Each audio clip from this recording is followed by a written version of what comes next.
Hello again, it's me, BishopRick. I've changed my model. I think this more fits my voice and my situation. But how are y'all doing tonight? I'm doing fantastic. I just got off from work and I relaxed a little bit, and it's want to get in and get ready to read some more of the prophet. I have actually been playing a lot of Minecraft, as you do, and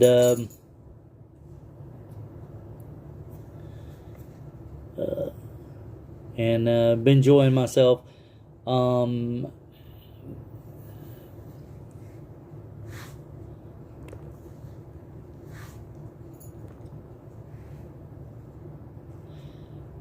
anyway,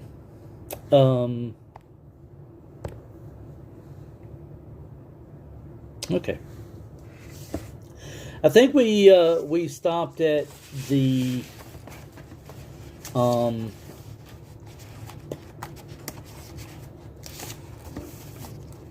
I forgot what we were giving. We rich man said something about giving, and he went into the diatribe of, it is when you give of yourself that you truly give.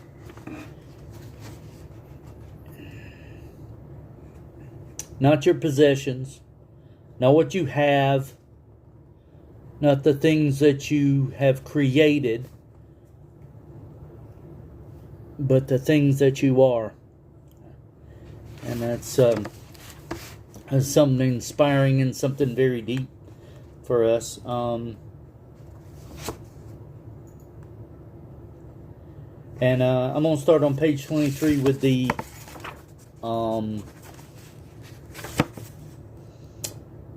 eating and drinking vignette. And let's see what he has to say to us tonight. If any of you are questioning what I'm reading, it's The Prophet by Khalil Gibran. And I keep wanting to say Gilbrand. It's Gibran. And, I think, as I said last time, this is the book that allegedly Elvis was reading when he died.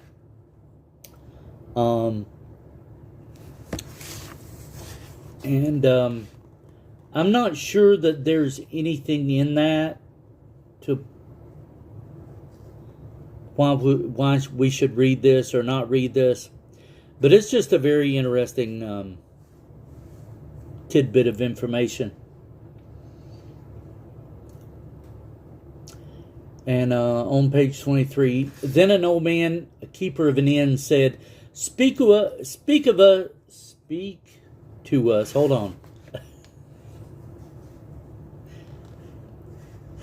Then an old man, a keeper of an inn, said, Speak to us of eating and drinking. And he said, Would that you could live on the fragrance of the earth, and like an air plant be sustained by the light. But since you must kill to eat, and rob the newly born of its mother milk to quench your thirst, then let it be an act of worship. And let your board stand an altar for which the pure and the innocent of forest and the plain are sacrificed for that which is purer and still more innocent in man.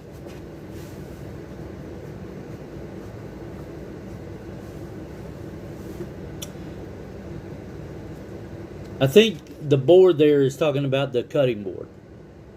And let your board stand an altar for which the pure innocent of the forest and plain are sacrificed for that which is purer and still more innocent in man. When you kill a beast, say to him in your heart, by the same power that slays you, I too am slain, and I too shall be consumed. For the law that delivered you into my hand shall deliver me into a mightier hand. Your blood and my blood is not, but the sap that feeds the tree of heaven. And when you crush an apple with your teeth, say to it in your heart, your seeds shall live in my body, and the buds of your tomorrows shall blossom in my heart, and your fragrance shall be my breath, and together we shall rejoice through all the seasons. And in the autumn, when you gather the grapes of your vineyards for the winepress, say in your heart, I too am a vineyard, and my fruit shall be gathered for the winepress.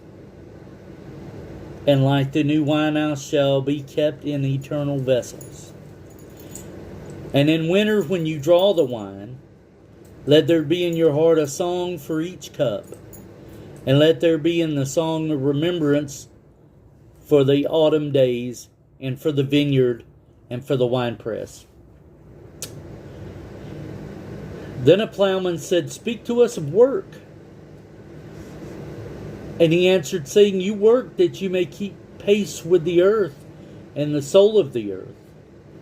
For to be idle is to become a stranger unto the seasons, and to step out of life's possession that marches in majesty and proud submission toward the infinite. When you work, you are a flute, whose heart the whispering of the hours turns to music. Which of you would be a reed, dumb and silent, when all else sings together in unison? Always you have been told that work is a curse and labor a misfortune. But I say unto you that when you work, you fulfill a part of earth's furthest dream, assigned to you when that dream was born, and in keeping yourself with labor, you are in truly loving life. And to love life through labor is to be intimate with life's inmost secret. But if you in your pain call birth an affliction, and the support of the flesh a curse written upon your brow, then I answer that not but the sweat of your brow shall wash away that which is written.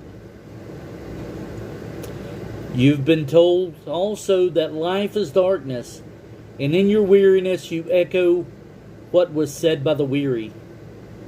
And I say that life is indeed darkness, save when there is an urge, and all urge is blind, save when there is knowledge, and all knowledge is vain, save when there is work, and all work is empty, save when there is love.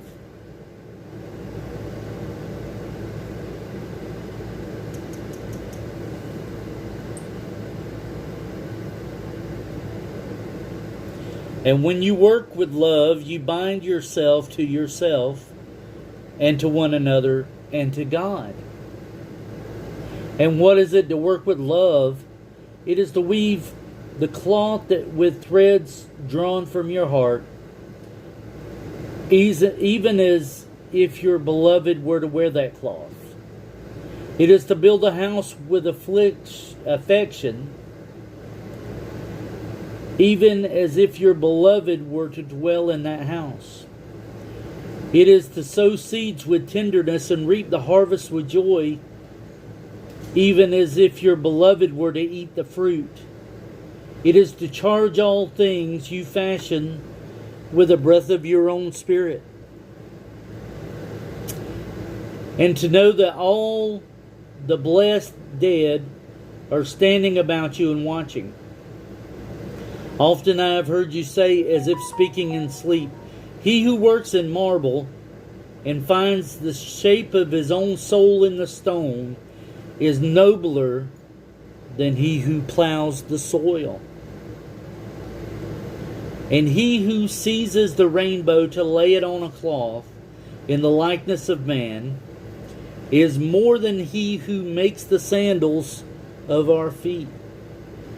But I say, not in sleep, but in the overwakefulness of noontide, that the wind speaks not more sweetly to the giant oaks than to the least of all the blades of grass.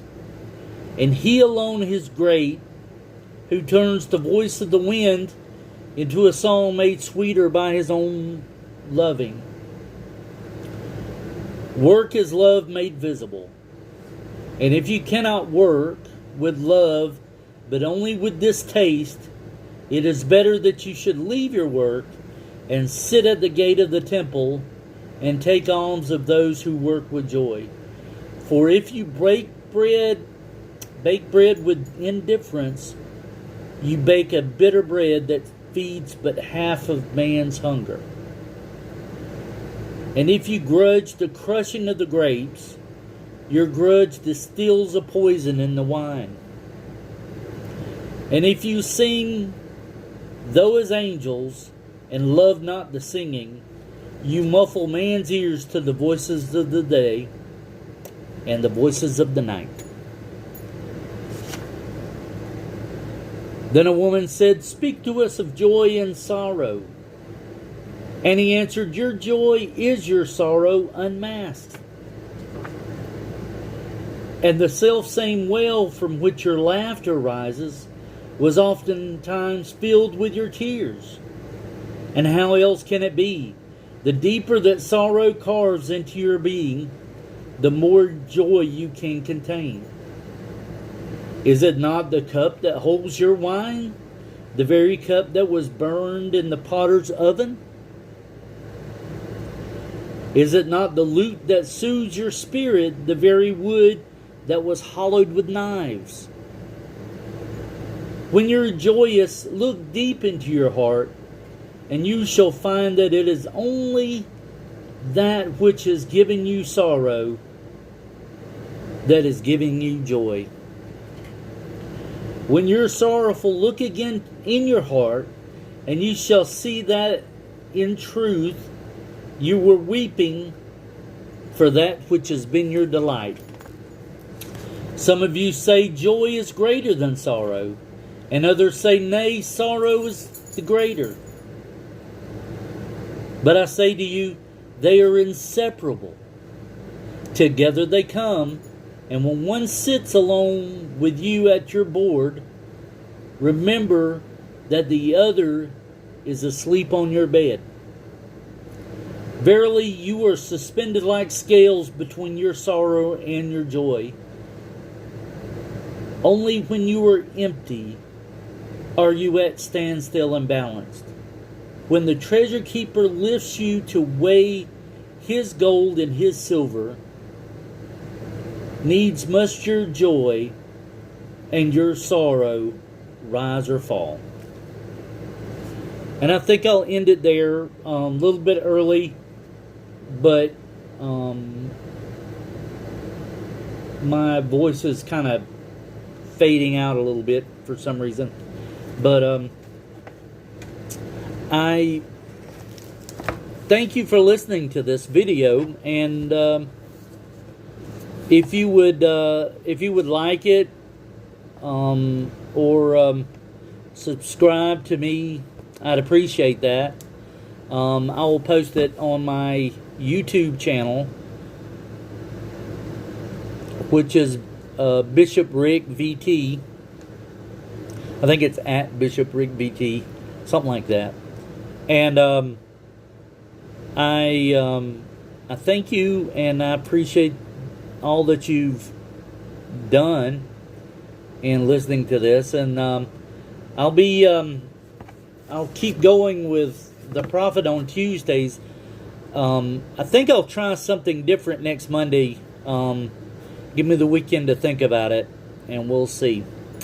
But thank you, and I love everyone, and I appreciate you listening to this video.